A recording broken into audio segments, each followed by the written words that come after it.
And for another perspective on this, let's get our next guest here. We have New Jersey State Senator Ray Lesniak. He's joining us to talk about the economic impact of the closing of the Showboat and Revel, and really what's going on down in AC is going to have not just in that community, but the state.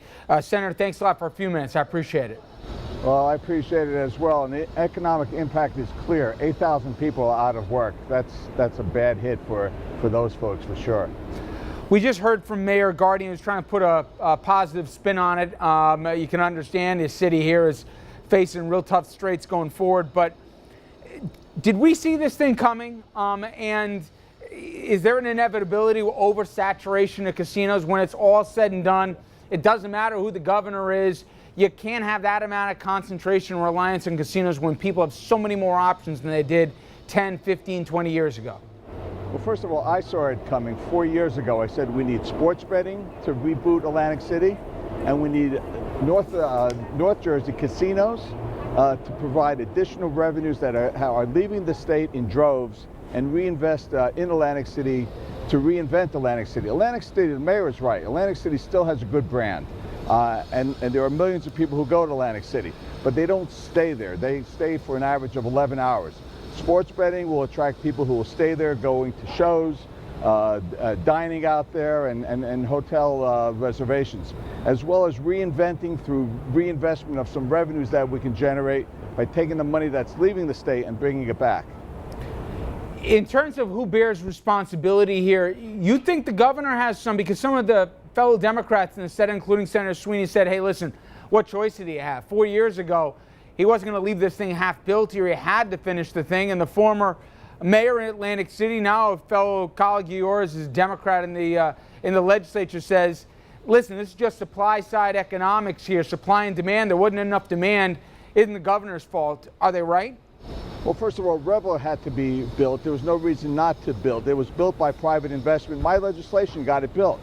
That was the right thing. But the problem is the governor didn't do anything affirmatively to bring more revenues into the city, and nor did they do anything to reinvent the city. That should have been done 4 years ago. It's still not too late, but we need to take action now. What happens to those 8,000 folks here? I know they're going to try and find some of there might be a few other jobs in some of the area casinos, but not nearly enough to make up the shortfall. What happens to them, and what happens in your estimation to Atlantic City? I know you said that there's a lot of assets still on the ground, but it was hurting before. It's going to be hurting a lot worse today. Well, I certainly feel for those 8,000 workers, and thousands of them can get their jobs back right away if the governor would agree with me and start sports betting. Showboat and Revel were built for the sports betting fan. They'll stay there. They'll reopen it with sports betting. So that's number one.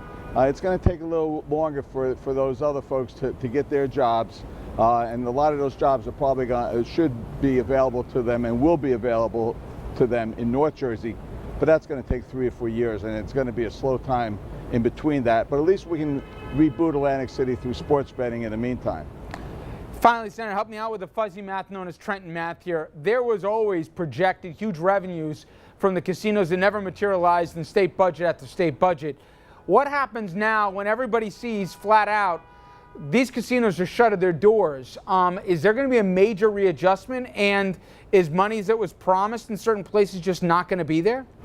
Well, the money hasn't been there. We've been losing revenues from the casinos for 4 or 5 years now, and that money has gone to support senior citizen programs for the handicapped, higher education.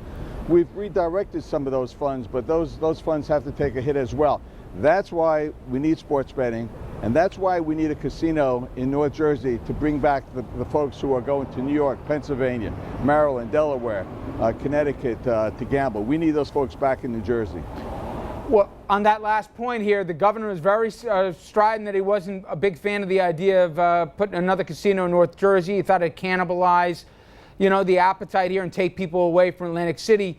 Given the recent developments, do you have any sense here that the governor would go along with the plan you're discussing? I think the governor's totally wrong. He's been wrong on Atlantic City ever since he's been in office.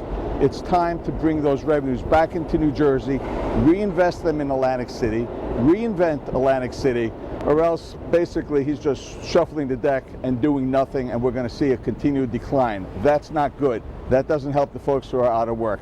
We have to get it moving. We'll get it moving with sports betting, Governor. Let's get on that. And then let's get a casino in North Jersey so we can remake Atlantic City and revitalize it as well. Senator Lesniak, I appreciate a few minutes. Thank you so much. Anytime. Thank you.